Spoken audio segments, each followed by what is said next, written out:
Good morning. This is Tracy Hales Vest, right on Four Corners on KSJE 90.9 FM. Today I'll be talking with Ross VanDusen, children's book writer, novelist, illustrator. Good morning, Ross. How are you today? I'm doing fine, Tracy. How are you? I'm good. So you are an author of children's books, but also you have novels, are an illustrator. Yes, that's correct. Well, I loved Crockadog in the Evil Forest, and I was really impressed when I found out that you also did all the drawings for it. So tell the audience a little bit about Crockadog. Okay, well, the Crockadog, it's a series. I've only got two, but I'm hoping there might be a third. The first book is How the Crockadog Came to Be, and then the second book is The Crockadog in the Evil Forest. The Crockadog actually started as an animated film over 50 years ago. Wow. I had a job as an art director in an ad agency, and I was working on it as a film at night. And back 50 years ago, that was the time of Godzilla and Rodan and Mothra, all those atomic monsters. Right. And as a young man in my film, Crockadog would just eat stuff, buildings, cars, boats, tanks, etc. I didn't see this having any dialogue, just crashes, grunts, and stuff. And then finally he would eat a blimp and then float away. In my 20s, I thought that was funny. In my mind, it didn't need a story, just chaos and destruction and a funny ending.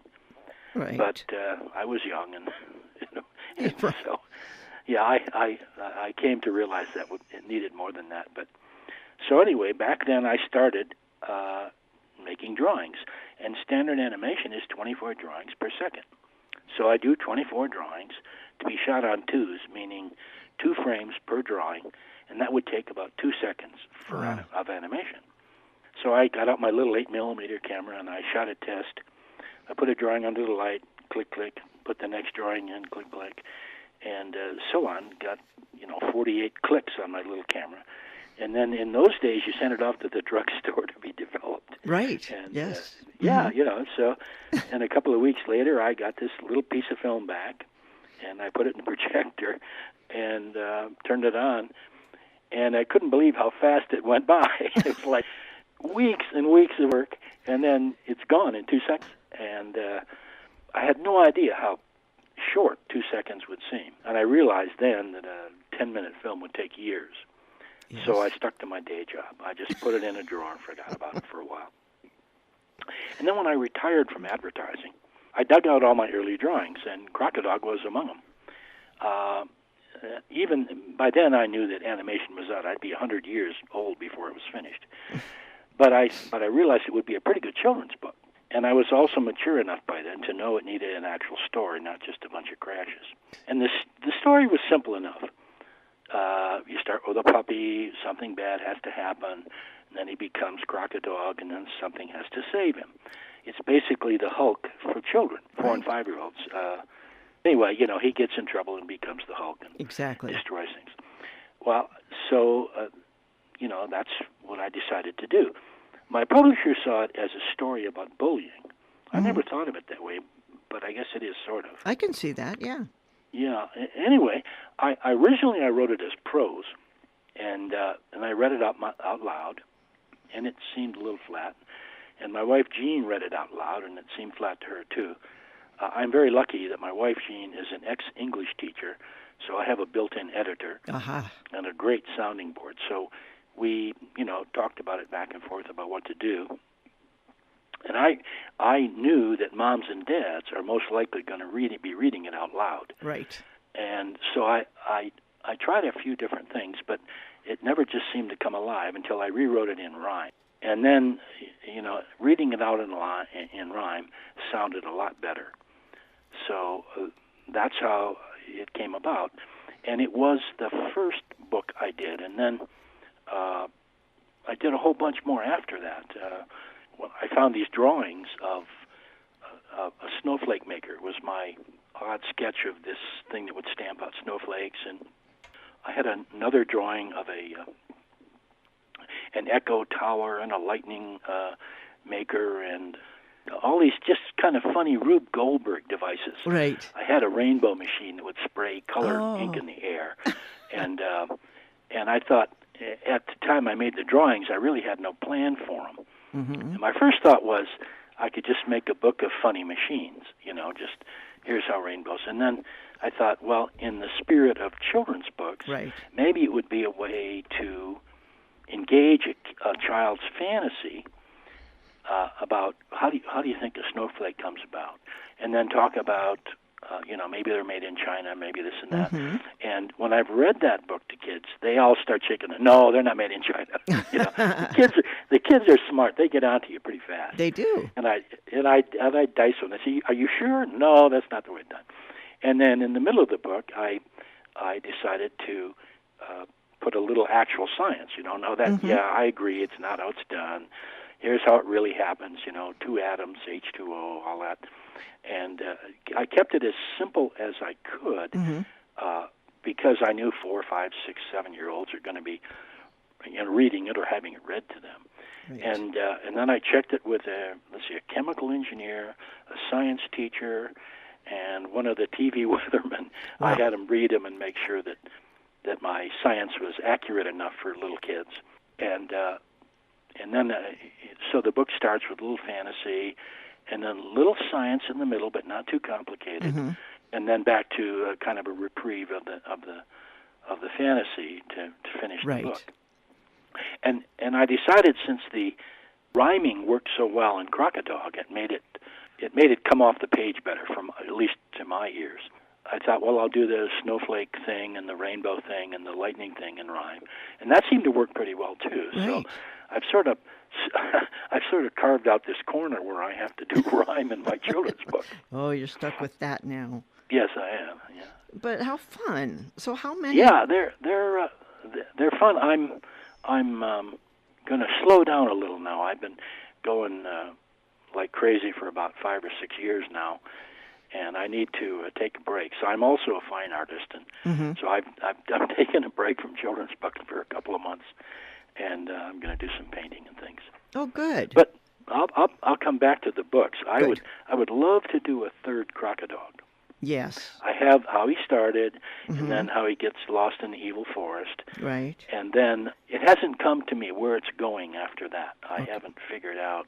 I mean, does he go to a circus and prevent a rogue elephant from wrecking the ground? I don't know where it's going. So I've just got to wait till a little gestation period and let it Yes. percolate for a while, and something will jump out at me. And he'll let you know, I'm sure. yeah. They have a way there'll of be- doing that. Yeah, something will happen that Yes. that will cause me to say, "Oh, I know what I can do." Right. Well, how long does it take you to draw one of these books? Oh, well, each drawing is probably 2 or 3 days.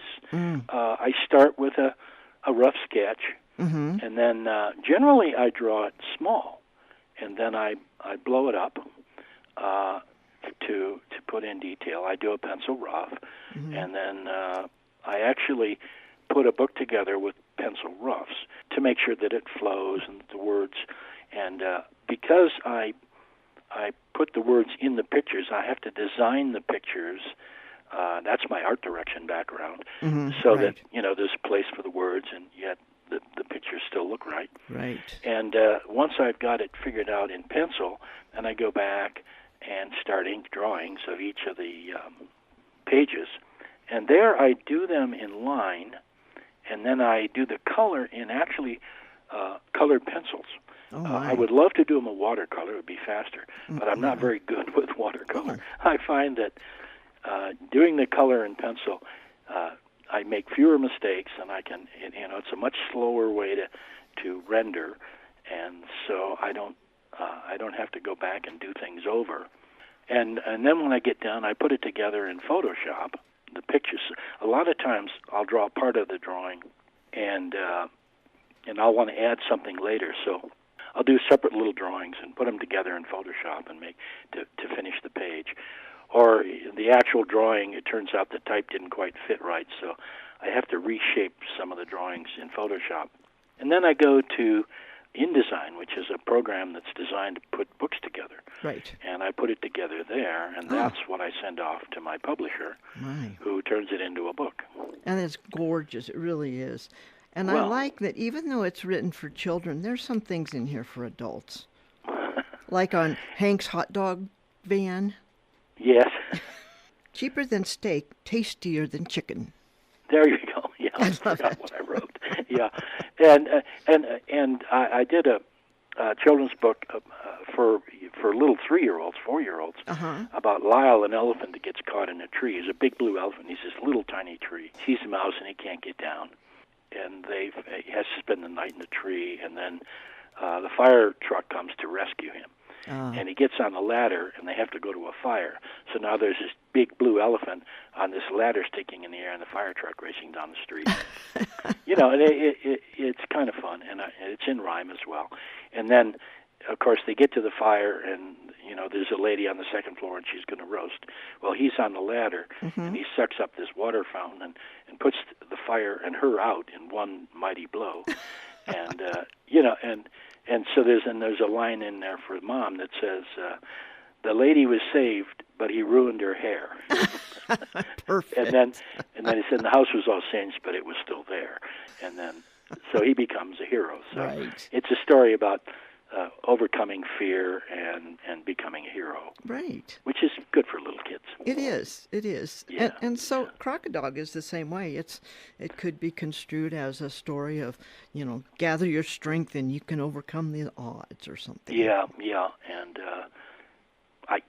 I think the idea of a poor little puppy that has no place to sleep and Right. gets picked on and reacts is a pretty common. I think even little kids can understand that if you Right. get pushed around, you're going to get mad. Right. Can you read us a little bit from Sure. this?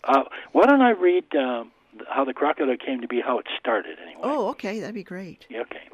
There was a little puppy that lived off Main Street down in Bad Alley somewhere.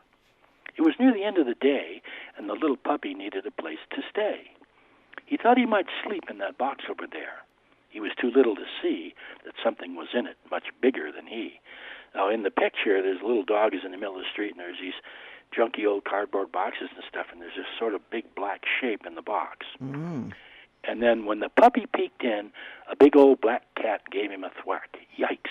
He couldn't sleep there, and he would never come back. And then it goes on to, so he can't sleep in that box. So he looked over yonder and thought that he might sleep under that dumpster tonight. Now, there's a picture of a dumpster and these kind of angry-looking eyes underneath it. He was about to give it a shot, then he saw those mean, angry eyes and thought, maybe not. And so it goes on that he can't find a place. It's starting to get dark. He scratches on a door, and they tell him to go away. And he finally finds a little place in between two buildings, and he curls up inside this box. He curled up inside. It was cozy enough, but still he was sad because things in Bad Alley were always so bad. Mm-hmm. Things would be better tomorrow, he hoped. He'd wake up quite early and find something to eat. Then he fell asleep thinking, so food would be neat. So, and then the next page, the cat is biting his tail, and it says he got up quite early, just as he planned. But when he tried to creep past the nasty old cat, the cat bit his tail and pulled it and bent it and stretched it out flat. Oh. And then it goes on. He gets kicked by an old guy with crummy shoes, and he finally finds some food, and the big dog takes it away. And now he's getting bigger and badder and madder. And this is when he grows into the Crockadog. Back in his box, he felt very strange. He was no longer a puppy. He was starting to change. He noticed his paws, and he noticed his claws. Whatever it was, he wasn't the same. When that mean old man kicked him again, he chomped through the leather and bit the man's toe. He felt really bad about biting that shoe. He knew biting was wrong, but he didn't know what else to do. Then the old man runs away. The old man was having a fit, hopping away because he got bit. And wouldn't you know, he called the dog catcher. Uh-oh. And then next picture is the dog catcher is throwing a net over this big, angry dog now. So the dog catcher arrived just before night. What he saw was a big yellow dog that was ready to fight. Now, the dog catcher was so frightened his heart almost stopped. But it was his job, so he let the net drop. A net, thought the dog. Are you kidding me? So then the next picture shows the dog catcher racing away with the back of his of his truck chomped off. He chewed up the net and chomped on the truck and spit out the bumper, all twisted and bent. The dog catcher stepped on the gas, and away he went. And then the dog is standing there, and there's two little mice horrified by all this going on. Things had always been bad in Bat Alley, but they were about to get worse. So now he's in his, now the little puppy had grown so big, he wasn't even a dog, not in the least. He was a Crockadog, a beast. And nobody kicks or scratches or fights or throws a net over a Crockadog that bites. Mm-hmm. And then the next page is this big old tank rolling down the street, and the people in the houses looking out the windows all look scared.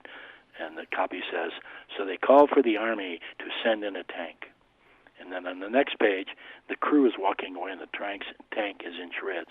And what do you know? He chewed up the tank, but let the crew go.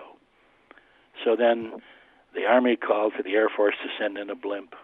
And he chewed up the blimp and spit out the crew. Now nobody knew what to do. And that's where, my original thought about having the dog eat a blimp and float away, but I just couldn't give up on that drawing of a Crockadog opening up and eating a big old blimp, And then now he's really big, and he's filling the street, Main Street in Bat Alley. And there's this little boy that's been in the window in some of these drawings in the corner. Mm-hmm. And it says, Elwood had been watching, and he was very, very sad.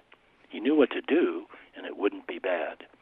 And then on the next page, here's this big old yellow Crockadog staring him down, and he's this little Elwood.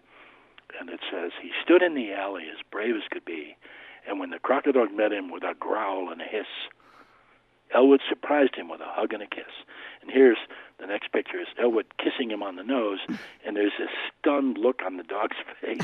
And now the Crockadog had never, not ever been kissed. Kindness and niceness were things that he'd missed. It was the only affection that he'd ever felt, and his anger immediately started to melt. And then next page shows the little Crockadog shrinking down to a lovely little puppy, and all the people in the buildings are cheering because the Crockadog is gone. And it says he shrank down to normal to the alley's surprise. Not back to a puppy, but to a nice little doggy with love in his eyes. And then the last page, the happily ever after page, it says, here he is sitting with the dog in his lap, and the dog's tail is wagging, and they both have their eyes closed with big smiles. And it says, Elwood was a hero, plus he wasn't alone. He would keep little doggy and give him a home. Now, Elwood was happy with his new best friend, Frank. That's what he named him after he shrank. And Frank's funny name did cause some laughter, but Elwood and Frank lived happily ever after. Very good. And it picks it up in Crockadog and the Evil Forest. And in Crockadog and the Evil Forest, it starts off right where they ended up in the backyard. The dog gets in trouble again by sneaking into the truck. So in the Crockadog, it was love that brought him back to being normal. Yeah. It's a good story.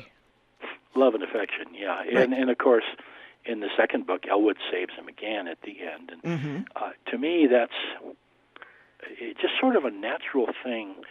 There have been lots of movies about boys and their dogs, right. Lassie and Rin Tin Tin and all that.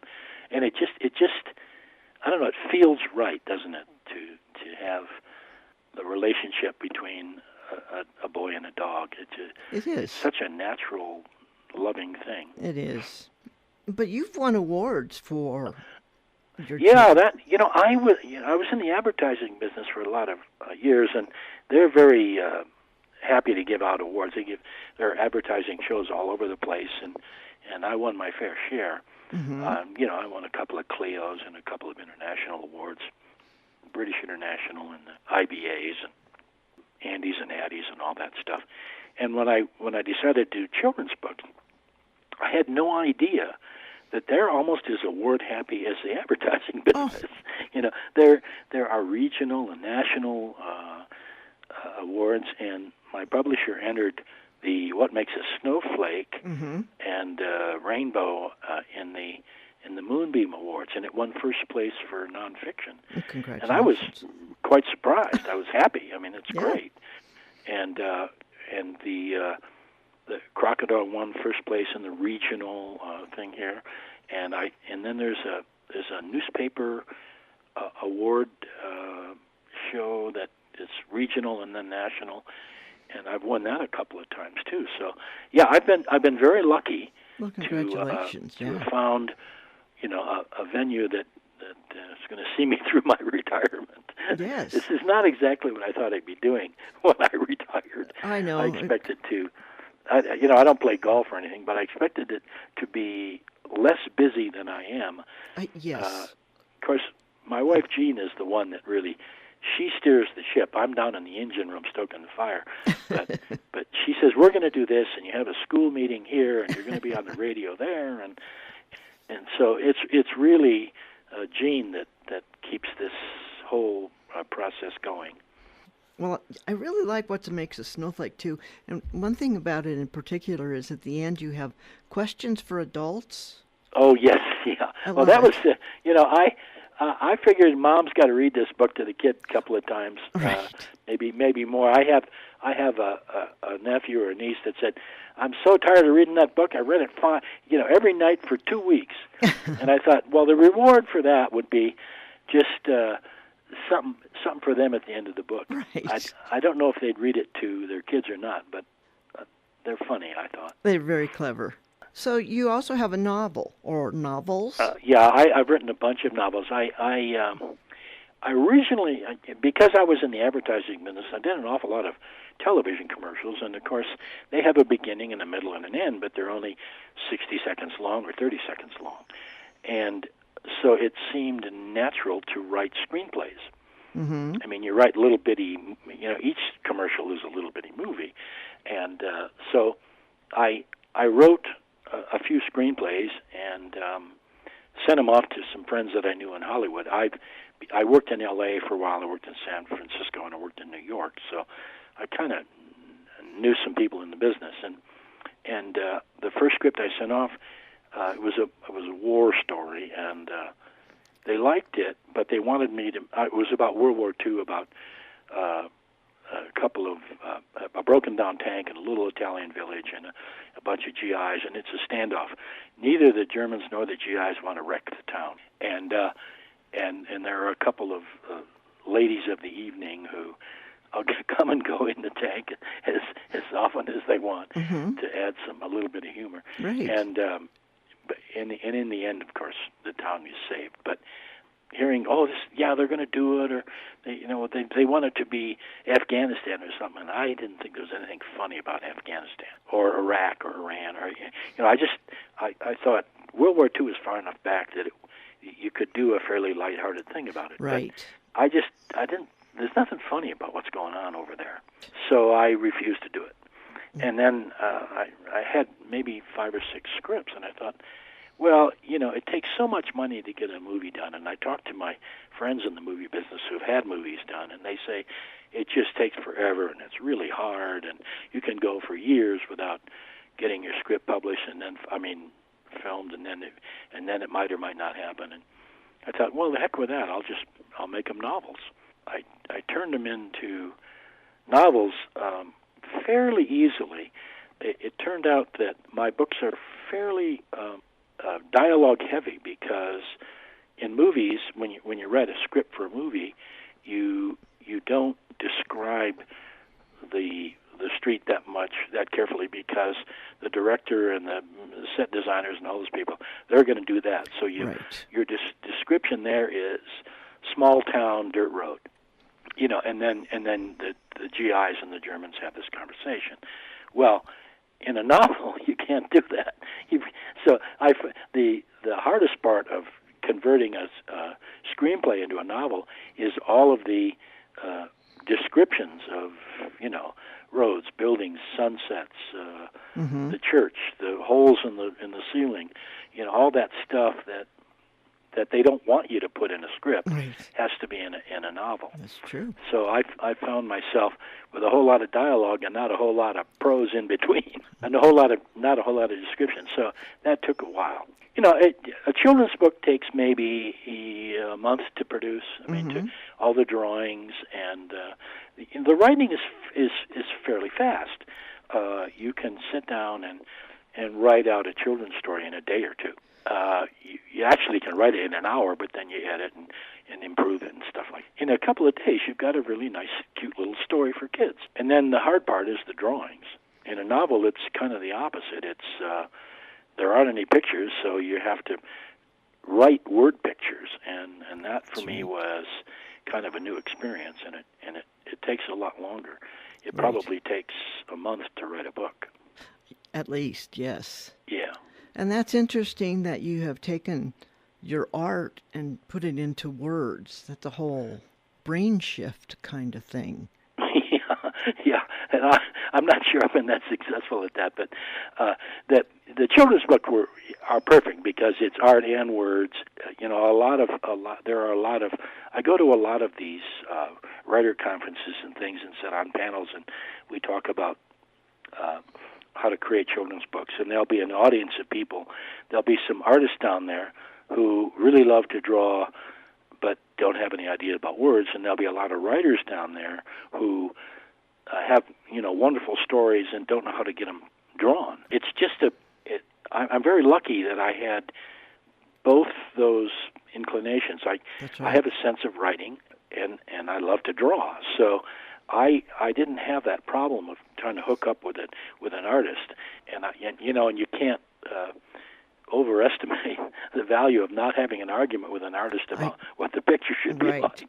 If I have those arguments with myself, I never lose. That's true, right? Yeah. And of course it's also difficult to get a publisher if you have a story. Most publishers want their own artists. They don't like to have you say, "Well, I want my friend Larry to do the drawings." Right. And I haven't experienced that because I generally present the entire thing, and my publisher was okay with that. Well, originally I sent Snowflake and Rainbow off to HarperCollins, and they held them for a year. Now, I didn't know any better. I thought I would send it to one place. They would take a look at it and say yes or no and send it back, right? Right. Well, they kept it for a year, and that to me meant it's in committee, and they're going to eventually say yes. If you keep it that long. Well, after a year, they sent it back, and they said no, and I was devastated. I was like, holy cow, I waited all that time. And I was ready to just throw in the towel. But my wife, Jean, picked up the ball and ran over to Rio Grande Books, and they said, yeah, they liked him. I bet. So she actually rescued me from my own blue funk. Well, Ross, tell our audience where they can find you on the web. Oh, okay. If you just type in rossvandusen.com, that is a website, and on it are all of my children's books. And all of my novels, and a little bit of background. There's a couple of pages of where the awards and a little bit of stuff like that. Plus a place if you want to be on our mailing list or on our email list.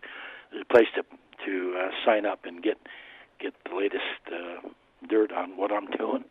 So rossvandusen.com, and I've actually just typed in Ross VanDusen and found. And it kind of comes up with that. But .com gives you the website. And on there also are some of your paintings and sculptures? Yes, yeah. There's the children's books, the novels, and sculpture and fine art paintings. Right. So you get the whole package if you type in rossvandusen.com. That's great.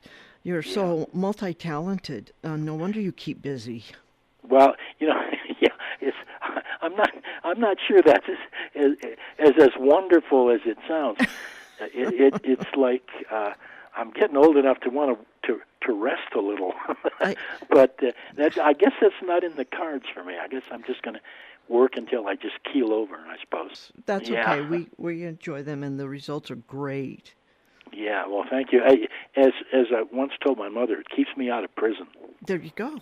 Well, I've certainly enjoyed reading the books and meeting the Crockadog, and I've enjoyed talking to you, Ross. Well, I've enjoyed it too, Tracy. Thank you very much. All right. And that was Ross VanDusen talking about his books and the famous Crockadog. This is Tracy Hales Vass, right on Four Corners on KSJE 90.9 FM, Farmington, New Mexico.